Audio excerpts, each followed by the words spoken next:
Welcome to Society for Science's signature symposium. I'm Seidel Fetter, Director of Alumni Relations at the Society for Science, and I am pleased tonight to introduce Maya Ajmera. This is Maya's 10th year as President and CEO of Society for Science and Executive Publisher of Science News. Maya started her career by founding the Global Fund for Children, which she led for 18 years. She is a member of the American Academy of Arts and Sciences, an award-winning children's book author with over 20 titles, and has held several academic appointments at Duke University and Johns Hopkins University. Welcome, Maya. Seidel, thank you. And welcome to Society for Science's signature symposium. I'm really looking forward to today's conversation, which is about a subject that many of us are curious about, autonomous vehicles.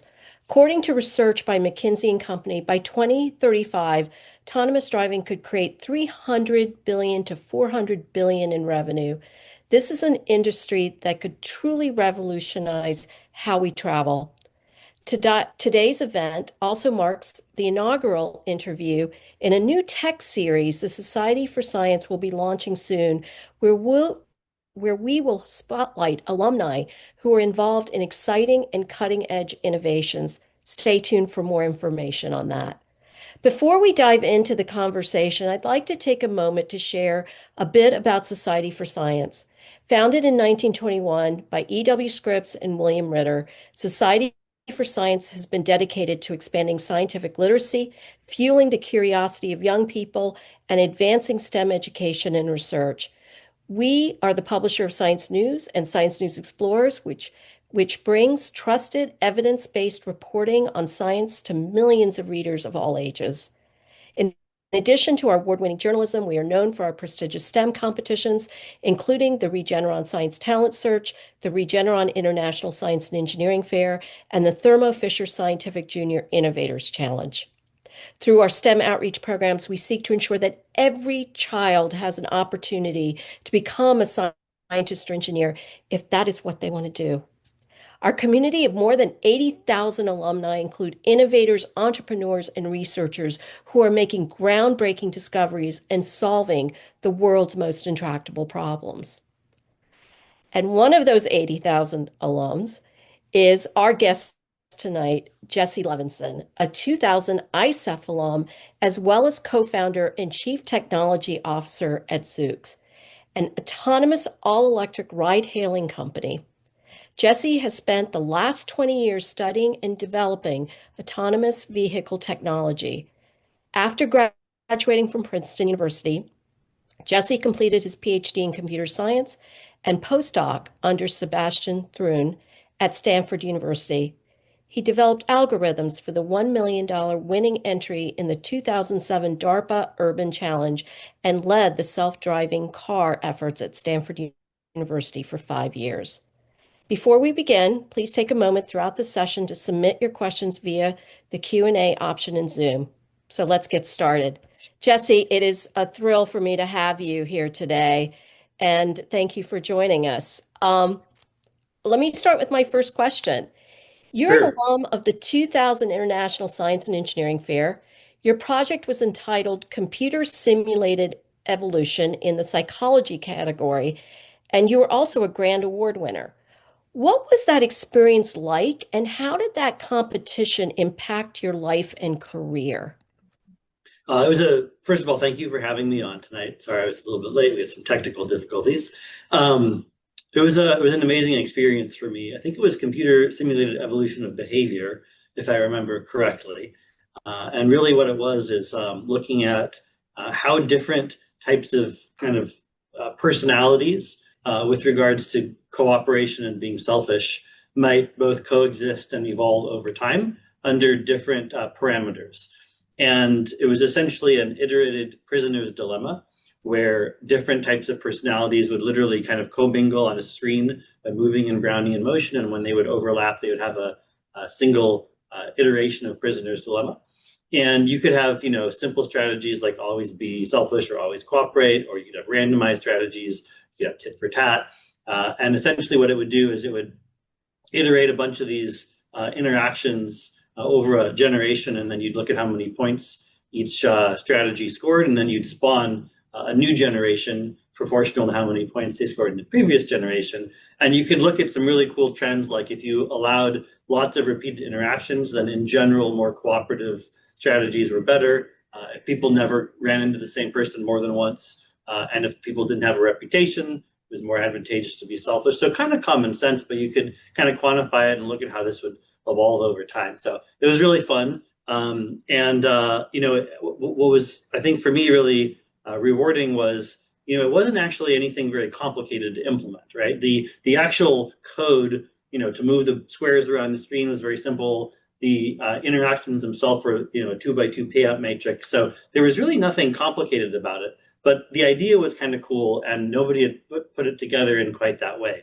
And so, when I look at my career, it's not that I'm necessarily trying to do the most complicated thing, although ironically, perhaps I did end up picking something very complicated. But what was more motivating for me was not doing something complicated per se, but doing something where, you can draw inspiration from maybe a few different fields, put it together, and then hopefully end up with something that feels like common sense, but maybe nobody had ever thought of doing it that way before. And that's been definitely something that's kind of guided me in my career. So you were part of the team that developed the algorithms for the 2007 DARPA Urban Challenge, which involved unmanned cars, and you led the self-driving car team at Stanford for 5 years. Was that your entry point to driverless vehicles? Yeah, and how did you get involved in those projects? Well, I did an undergraduate degree in computer science and started focusing on AI back when it was not a very popular subject, right? This was, my undergrad was in 2005. And so people weren't really talking much about AI. Even in computer science, it was a little bit of this like kind of a weird thing to even, do, because the perception back then was that, it just didn't work. It wasn't a thing. But I was pretty convinced that it, could already do some cool things, and it would be able to do way more cool things in the future. So I kind of wanted to focus on that, and I did. Then I went, to apply to various PhD programs in computer science, and I picked Stanford because I felt like the projects that the professors were working on there mattered in real life. Like if you were to go spend 5 years on something, and if it were to be successful, I was hoping that it'd be something that people could use that would somehow benefit society. I felt like that was much more the case at Stanford than some of the other schools I visited. I won't name them because that would be rude in this context. But when I got to Stanford, it was interesting timing because I got to Stanford 1 week before the DARPA Grand Challenge of 2005, which is a self-driving car race in the desert. So I had nothing to do with it, but Stanford had a team, and then they ended up winning. So I figured, hey, these people seem like what they're doing. And then I, thought about all the cool things going on in AI at the time, which not as cool as now, but still cool. I looked at the impact that self-driving could have on society, and also just how interesting it was intellectually. And that seemed like the coolest thing I could possibly work on. So that's how I got started on it. And so you were one of the few founders of a tech company that went on to complete your PhD and postdoc at Stanford. Why was it important for you to complete it? Why not just go and found your company? I find it to be quite interesting, actually. Well, it's interesting because there's almost like a slight presupposition in your question that, founding a company is the end goal, which it is for some people, but it wasn't for me. And I think that's important. Like I did end up starting a company, and it's been a cool experience, and certainly wouldn't have it any other way now, but I didn't set out to start a company. I mean, it was always something that was a possibility. I grew up in Silicon Valley and was surrounded by, people who are entrepreneurial. So I had that as a possibility for me, but I also was surrounded by a lot of people who felt like they just had to start a company because that was the thing to do around here. And I thought that was actually kind of gross, I was like, I don't want to be one of those people that's like, there are people that are more excited about starting a company than they are about the thing the company would do. And that always sounded kind of sad to me, and also not very likely to work. So for me, it wasn't like I have to go start a company. What's the best way to do that? Oh, I better get a PhD first. It was like, I want to work on interesting things that can benefit society. And certainly at the time, the most interesting research was happening in academia. I don't know that that's quite as much the case today, because a a lot of companies are also doing really cool research now, but that was more the case, 20 years ago. And so I did the PhD, and even then I wasn't like, oh, then I have to go start a company. I was happy to contribute in, whatever way I thought was the most interesting and the most meaningful. But as it turned out, after doing a PhD and a postdoc working on self-driving cars, I didn't see anybody in the world doing it what ended up seeming like the best way, right? What ended up seeming like the best way came from an email I got out of the blue from my co-founder, and he's like, "Hey, I'm Tim from Australia," and basically he had this idea for what became, robo taxis, as opposed to retrofitting cars and selling them, and that was so compelling to me because it just seemed from first principles that it's a better way to solve the problem. It's a better business model. It's better for the environment, better economically. So I got really excited about that, and that's what made me want to start the company, not starting a company for the sake of starting it. Starting the company. Okay. And I love that answer, especially for all the young people out there who are like, you were there to learn at Stanford, getting your PhD. Truly, yeah. And from that learning and excitement brought you down the path to being the co-founder and current CTO of Zoox. I think we'd all love to hear about the company's origin story. First, where does the name originate from? It's a great name, Zuks. Yeah, I didn't like the name when I first heard it. But then I kind of, I got used to it, and now I like it. My co-founder came up with it. It's a cool story. It takes a moment, but essentially there's a marine organism called Zoox that is a phytoplankton. It's an unusual organism. It gets its energy from the sun. It does photosynthesis. But it has a little tail. It can also sort of swim and move around the environment. And so there's a double meaning here. So the first is, our vehicles are also powered by renewables, and then they can move like this Zoox microorganism. But also the Zooxanthellae basically terraform the planet. They form a symbiotic relation with these coral reefs. And then they produce a lot of the oxygen that we ended up breathing. So we also want our robots to have a symbiotic relation with the people who use them. So long answer, but kind of a nice story. Okay, so tell us about the company's origin story. So I've been working on self-driving cars at Stanford for 8 years at the time, and Tim, who I mentioned, who emailed me out of the blue, was a kind of a creative designer, an entrepreneur from Australia who had never worked in this field at all, but was reading about what was going on in Silicon Valley with self-driving cars. And his insight was, hey, instead of trying to shove this technology into cars that people can buy, what if you created a whole different type of vehicle that was designed not for a human driver, but for an AI driver? And then you could change the customer experience. You could have sensors in better places. You could have a more reliable, redundant vehicle. And on top of all that, you wouldn't have to sell them as cars, right? You could own the fleet, operate the fleet, and then sell rides. And so when he talked to me about this, because he was looking for a technical co-founder, I was kind of expecting to think that it was going to be nuts. But I actually thought, wait, like, not only is this not nuts, but this is how people will move around cities in the future. Like, this will be the main way people move around cities. Like, that seemed inevitable. So then the question was, how nuts would it be to start this company and try to do this in real life? Because it was obviously going to be really hard and expensive, and probably not going to work, as a startup. But it was a compelling enough idea that we decided to give it a shot. And so how long was that startup phase? I'm just curious. Well, we spent a few months getting to know each other, and also to convince ourselves that it really was a good idea. There wasn't something fundamentally wrong with it. And then we kind of quickly moved to, well, how do we get this off the ground? So, you need people and you need money.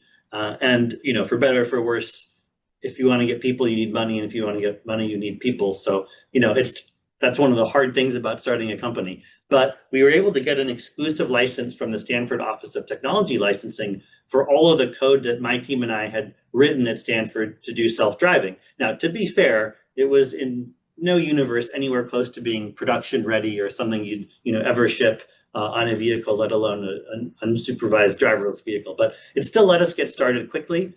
Tim had met some really interesting people around the world. I had some people on my team at Stanford that wanted to join, so we kind of joined forces, and then kind of quickly raised a little bit of money, hired some people, raised some more money, hired some more people, and also started building some demos of vehicles that were more like looked like almost like glorified golf carts, but had this sort of symmetry and system architecture, and then could drive themselves with a safety driver.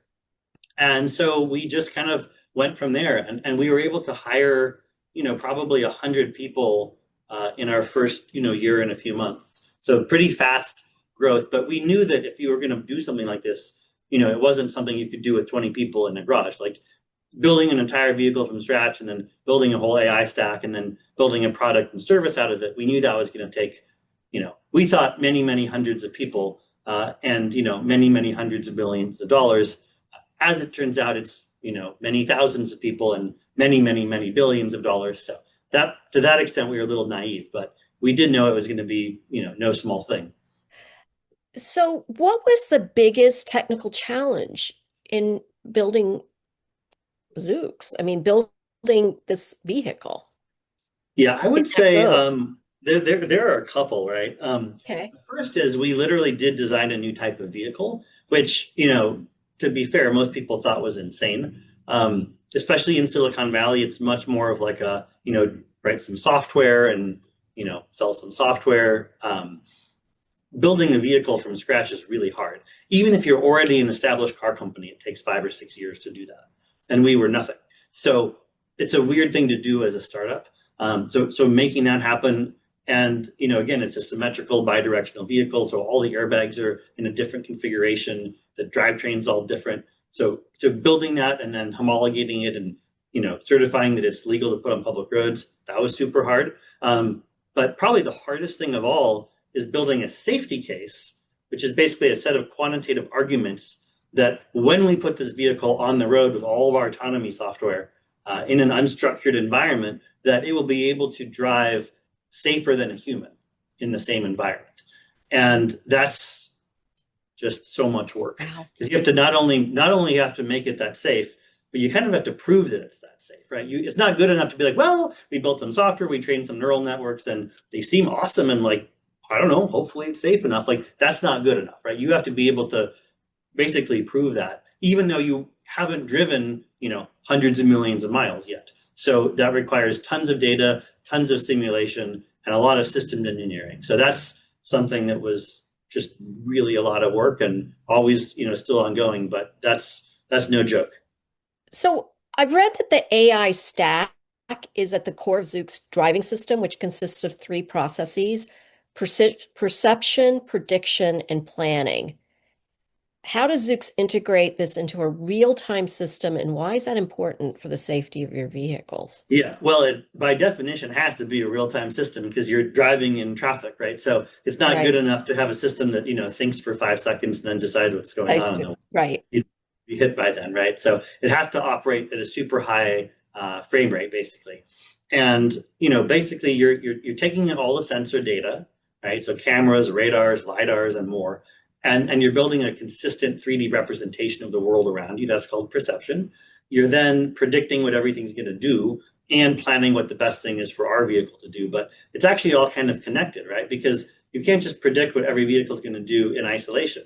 All the vehicles are interacting with each other and with our own vehicles. So it's actually a pretty complicated, sort of like a tree search. And then you also have to do a bunch of machine learning in there as well, because in order to learn how other, pedestrians, bicyclists, motorcycles, cars are likely to behave, you can benefit from the millions of them that you've seen in all of your training data. And you build these really sophisticated models that, do the best job they can of predicting things. And then you have to decide, okay, what's the best thing for us to do given what's going on around us? And again, all that has to happen in a very, very small fraction of a second. Okay, so I've got a live question here. Great. How do you see the development of urban safety devices, especially traffic lights, in this work? I'm curious. That's what the live question is. Do you envision a switch to a unified system which would separate the device with the feature of analyzing possible risks on the road and preventing them? I mean, how does that play into? I'm just curious. We actually don't spend as much time as you might think contemplating future improvements to cities. And Okay. the reason is that it's basically you're going to be sitting around waiting forever. Cities change very, very slowly, and they're all different, right? And so if we had a business model of saying, well, if only the cities will do these 15 things for us, oh my goodness, wouldn't it be so great? And we'll give you this wonderful product. Well, it just ain't going to happen, right? The cities aren't going to do it. They don't have the money, they don't have the time, they don't have the votes. And so really, if we want this technology to work, we have to adapt to the cities, not the other way around. And so we say, look, cities are what they are, right? Yeah, in 10 or 20 years, they might slowly change, right? But they are what they are. How do we build a technology on our end that is safe, even given the infrastructure that exists? We can fantasize about, traffic lights that wirelessly send their state. By the way, those exist, but they're also not very reliable, right? Like the colors, that's pretty reliable, except sometimes the traffic light's out. But this vehicle to infrastructure stuff, it's not very reliable. It's not uniform. Every city, every state, it's all a little bit different. And so our approach is work with existing infrastructure. And once we and maybe other similar technologies become ubiquitous, we're happy to talk to cities and states and the federal government about ways to make it even better. But that's A, not really going to happen anytime soon, and B, it's actually not the hard part. You know what I mean? Like detecting traffic lights is actually way easier than detecting everything else going on and then predicting what it's going to do. So it wouldn't even make our jobs that much easier. It helped by like 3%, and it ain't going to happen anyway. So that's why we don't spend much time worrying about it. Given the complexities of real world environments, how do you go about balancing the need for robust AI decision making while still ensuring public trust and privacy? Well, I don't know that there's a trade-off there. I mean, they're the same goal. If you don't have robust AI decision making, you're not going to get public trust, right? And so what our job is to, as I mentioned earlier, not only build an incredibly safe AI system, but to also quantify that, right? And to be able to back that up with lots and lots of data. And so one of the ways we do that is we look at what are all the things that could possibly go wrong while we're driving. And there's a long list, right? We could have a sensor failure. We could have, a brake failure, motor failure, steering rack failure. Somebody could cut us off. A person could jump out from behind a car. There could be a sudden thunderstorm, right? There could be a pothole. There could be debris in the road, right? We can go on and on. And so we have to be able to handle, whatever the world might throw at us with superhuman safety. And we have to be able to quantify that. And so we collect millions and millions of miles of data with our test vehicles. We also simulate even more than that. And we can create arbitrarily hard corner cases. And we can test every version of our software against this profoundly massive suite of really, really hard examples. And we can make sure that we handle these hard examples even better than people do.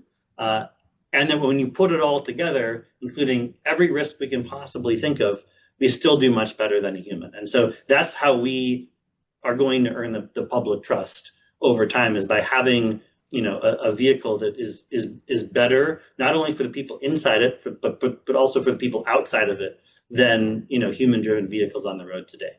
And so here's another, I would say, live question. Mm-hmm.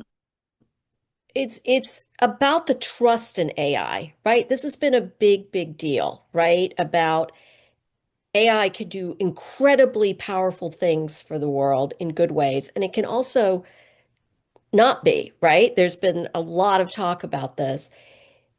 Are there any, as the question is, are there any anxieties that you have around AI and the data that you're collecting and all of that? Like, is there anything that keeps you up at night around that?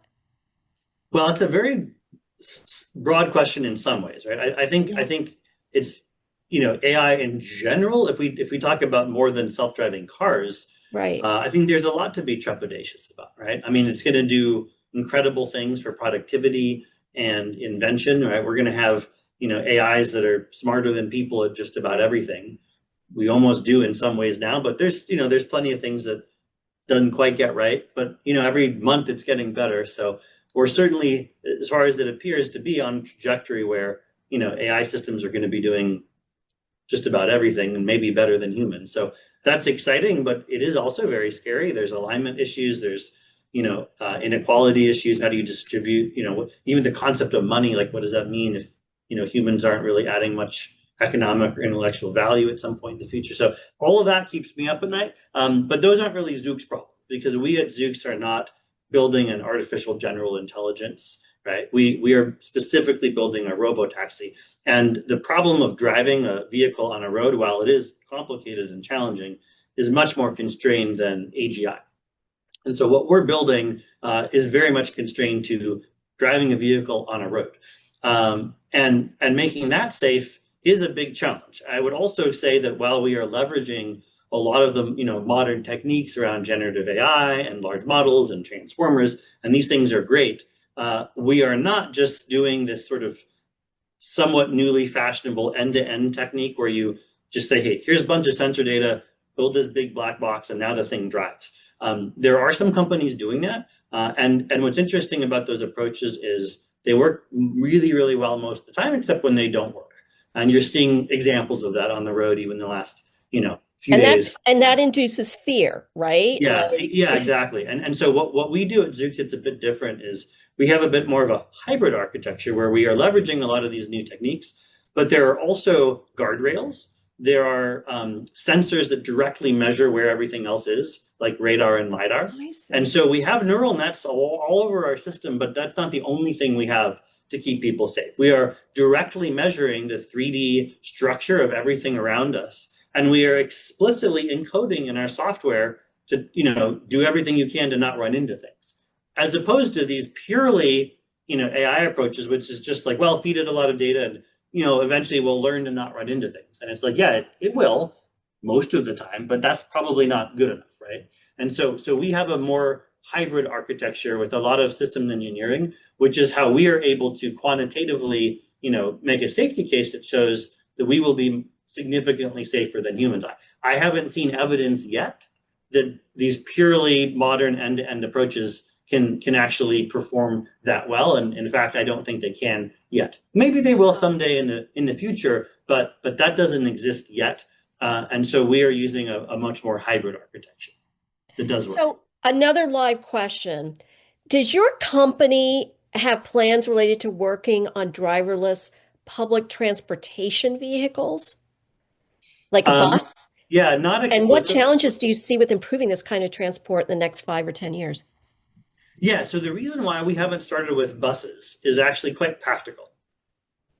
If you think about a bus, it's driving sort of a fixed route, and then one driver can drive lots of people around, okay? So from an economic point of view, replacing that bus driver with an AI is not actually that valuable, right? Because you might have 20 or 30 or 40 people paying for one driver, which isn't so bad, right?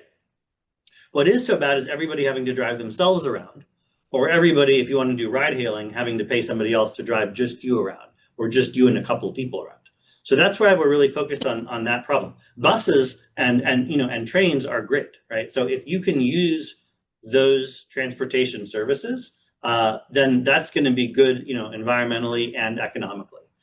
The problem is most people, at least sometimes, they want point-to-point transportation. They want to go from exactly where they are to exactly where they want to be. And a bus or a train is not the most effective solution to that problem. So we're tackling that problem, but we also view what we're doing as very much complementary to trains and buses and walking and biking. But we've started, focusing on the robotaxi use case, which we think makes the most economic sense for now. Doesn't mean we would never work on an autonomous bus. It's just not something that we are working on yet. So, Jesse, what do you think our communities should be doing to better prepare for driverless vehicles? Honestly, if we do our job right, and if other fellow travelers do their job right, they shouldn't have to do anything. right? It's kind of like I was saying before. We don't want to come in and show up and be like, hey, now that we're here, here's how you have to live your life. No, you keep living your life the way you're used to living your life. It should just be a bit better because you can use our vehicles to get around your city, but even if you don't, our vehicles are going to behave better, right? They're going to be safer. They're going to be better for bicyclists. They're going to be better for pedestrians. They're going to be better for other drivers. And so we're not asking anything of our communities other than to just keep living your life as you were, and hopefully we'll make your city just a little bit better. Over time, maybe even a lot better. I mean, we have a third of cities are parking lots, so that's kind of wasteful, right? A third of traffic in cities is people looking for parking places. So we'd love to help cities get better, in those ways. Not to mention, of course, the safety. 40,000 Americans dying every year in car crashes. Most of those are in cities, and we can help significantly lower that number. So the question I have now is what type of environments, like types of roads, urban, rural, can Zoox be most and probably least effective, and why? I'm just curious. Yeah, so we've really focused on dense urban driving. Okay. We can also do suburban driving. We've done that as well. But economically, whereas there's the most demand and the most societal need is in our dense cities. Incidentally, that's probably the hardest problem to solve as well. But that's what we've decided to focus on. And our robotaxis are now driving in San Francisco and in downtown Las Vegas as well. And so we figure, if we solve the hardest problems first, it's relatively easy to expand and add more suburbs over time. The converse isn't necessarily true. We are not working on rural because our business model is to own and operate a fleet of robotaxis. So if the environment is sprawling and very, very sparse, then it'd be very hard for us to actually offer a compelling service that is cost effective, right? And so those are not the things that we're focused on right now. As far as what's hard, we handle daytime, nighttime, light rain. We're working on medium rain and heavy rain right now. That's coming soon. One thing we haven't started working on in earnest is snow, but we know we have to solve snow eventually. We have tested our vehicle in the snow actually with a manual steering wheel, and it works great. But for the AI stack to handle snow, there's a lot of differences that are kind of unusual and unique to snow. So that's something we're going to work on over. How about rain? How about like a horrible thunderstorm with major amounts of rain? So we are working on that right now. Right now, we won't send our robotaxis out in thunderstorms if we're expecting it. But sometimes you get a flash storm that you weren't expecting. You have to be able to handle that. So we've collected lots and lots of really heavy rain data, and we are working on making sure our entire AI stack is increasingly robust to the really, really challenging weather conditions. And that's something that is coming soon. So for snow, you probably need good tires too, right? Yeah, I'm not so worried about the tires. Honestly, I'm more worried about, when it snows, even like the implicit rules of the road change, right? Like where you drive, like it really depends on where the snow is. And it's ice just yeah. So it's a pretty different problem from regular driving, right? Rain driving, you still kind of drive the same, but you have to be a little more cautious and perception gets harder. But the lanes don't really move, right? But when it snows, like all bets are off. And that's just a really interesting and hard challenge that, again, we haven't tackled yet. Jesse, where can I think you've already said this, but for the audience again, where can folks hail a Zoox vehicle today? So we're not open to the public yet. So what's your timeline for deployment? Yeah, so we're operating in Foster City, San Francisco, and Las Vegas. We do have a Zoox Explorers program already live in Las Vegas. So if you're friends or family with somebody who works at Zoox, you can already take a ride, even on your own or with your friends and family in Las Vegas. That's something we're doing right now. But if you don't have a Zoox connection, you're going to have to wait not too much longer. We've already announced that later this year in Las Vegas, we will open up our service to the public, and then San Francisco will follow shortly thereafter. We've also announced that we'll be eventually coming to Austin, Miami, Los Angeles, and Atlanta. So if you're in one of those cities, stay tuned. And if you're not, also stay tuned because we're not going to stop there. That's fabulous. So Zoox was acquired by Amazon a few years ago. How did that acquisition impact your long-term vision for the company? I mean, you've stayed pretty independent, right? We have, it's interesting because it actually didn't change the long-term vision of the company at all. What it did change is the long-term viability of the company, because running something this complicated and this expensive as a private company was literally becoming impossible. It did become impossible. We had raised $1 billion, which if you told me back in 2014 when we started the company, you're going to be able to raise $1 billion, I'd be like, great, we're going to be all set. But as it turns out, right, this is actually a multi-billion-dollar problem. So we were really, thankful that Amazon saw the potential of this technology to eventually create an extremely valuable and useful product for society. And they have the capital and the patience to invest in something like that for the long term. So that's been great. But they share our vision, right? I think a lot of people, when they heard Amazon and Zoox, their mind immediately jumped to packages. They're going to use our technology to do autonomous package delivery. But the reality is that is not why they bought Zoox. They bought Zoox because they actually loved the original Zoox vision of a purpose-built robotaxi moving people around cities. And so we didn't have to shift or pivot the vision. We just got the resources to actually see that vision come to life. And we're really, really grateful for that. And Amazon's really excited too, because since they bought us, actually in 2020, we hadn't even revealed our vehicle publicly yet. So, let alone started to drive it on, public roads. So it's been an incredibly productive almost 5 years now since they bought us.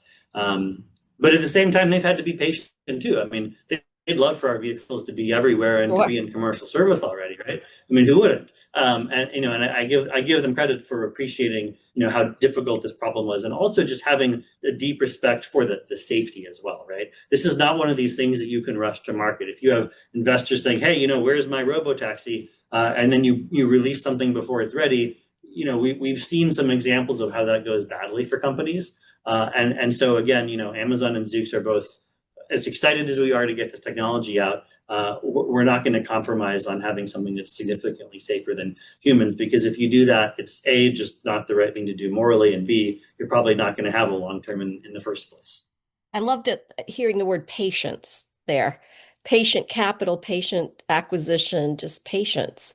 That this is going to take time, and you're doing it. Yeah. You're getting it going to be deployed. That's amazing. Yeah, no, it is going to happen at this point, which was, even when Amazon bought us, it wasn't a foregone conclusion. I mean, it was looking promising, obviously. But, we had a lot to prove that we could get these vehicles on public roads and build a safety case. And we've done that since then. Now we have to prove that we can, build a product that we can scale, and eventually that it can be, economically sufficient, because, we do have to be able to, make money with this technology. Sure. And that, of course, requires having more robo-taxis than, humans supporting them.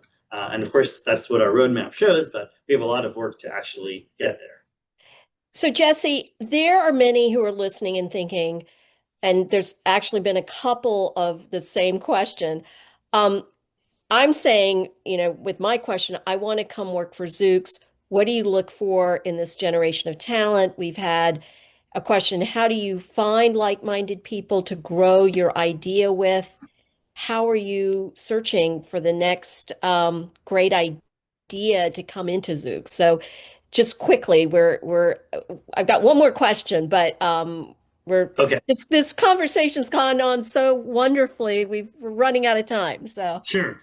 Well, I will say this, at the beginning, it was kind of hard to hire people. It wasn't necessarily hard to get people excited or to inspire them, but we couldn't really pay, like Google or, Apple or Amazon or Microsoft, like we couldn't pay like a real company. And it just, statistically wasn't very likely to actually pan out. So there were plenty of people we talked to that were like, "Hey, we'd love to hire you." And they're like, "Well, super cool, but, best of luck to you. I have a family and I have to pay a mortgage." And so, over time, as we've grown, I think two things have happened. One is, we're able to be a little bit more, competitive and normal in terms of how we pay people. And then B, we're much farther along the journey, so you don't need quite as much imagination or faith or hope as you needed in the earlier years. So it's definitely gotten easier to hire people over time. Some of the things we look for, besides the obvious, are you good at what you do, and can you pass technical interviews if it's a technical position, and so on. We're really looking for people who are inquisitive, right? Who just like really want to understand how things work, why the world is the way it is. Can the world be different or better than it is? Does it always have to be the same, or can you do something new? How do you connect different concepts and pieces together? That's a really great skill. We're also looking for people who like are truly mission oriented, right? And are willing to do something hard. We talked about being patient. You have to be patient to work in Zoox. Zoox is not a get rich quick scheme. Hopefully it's a get rich eventually scheme, but it's not a get rich quick scheme, right? Like we don't promise people, hey, come to work for Zoox and in 2 years, you'll make all this money. In fact, we even tell people, come to work for Zoox. You could make more money at, some other company in the next couple of years. We'll still pay you well, but it's not going to be the most you could make. But if you believe that we're going to pull this thing off, and we certainly believe that, and you stick around for, 4, 5, 6+ years, you should do better here than you would do somewhere else. And we do believe that. And so we're looking for people that resonates with. And it's not everybody, and that's okay. But for, people who want to do something hard and important in a great, culture, and are not expecting miracles overnight, this is a pretty cool place to work. And Jesse, I take it you're looking for, the computer science majors, people who work with big data, AI, machine learning, your regular type of ISEF kid, right? All sorts of people too, but not just that. One of the things I love about Zoox is it's not a traditional Silicon Valley software company. Okay. It is that. I mean, my goodness, right? We have tons of brilliant software engineers, infrastructure, simulation, AI, firmware, all that, right? But we also have, vehicle engineers and optical engineers, right? And computer engineers. And we have industrial designers, and we have, UI and UX experts, right? And we have, amazing program managers, and we have, amazing comms and marketing people. And we have amazing recruiters and, amazing, people partners. And you just, you look across the company, you look at our supply chain, right? Where do all these parts come from? They come from all over the world. What an incredibly cool job if you're in supply chain, right? Supplier quality, reliability, system design and mission assurance, that safety case I talked about. That's amazing. How do you prove that this is safe? What a cool job if that's what you're into, right? So I love that we get to come to work every day, and you have all these different people from so many diverse backgrounds, and we all are building one product at the end of the day. That's super cool. Well, Jesse, it has been such an honor and pleasure to talk to you today. And I am going to personally use my Zoox connection so I can take a ride in Zoox. And wait for that. I just want to do just a quick close thing. Is thank you again to our audience for joining us. For those who could not join us, this will be online for people all over the world to see this interview. Just for our audience, Society for Science is a nonprofit organization, and we could not do our work without your support. We hope that you will support us, and we're grateful for your belief in our vision and work in STEM. Before we close for the evening, we will be sharing ways that you can support us, but there will be a QR code, and you can scan that and find out more about our work. But Jesse, again, thank you for just your ingenuity and creativity.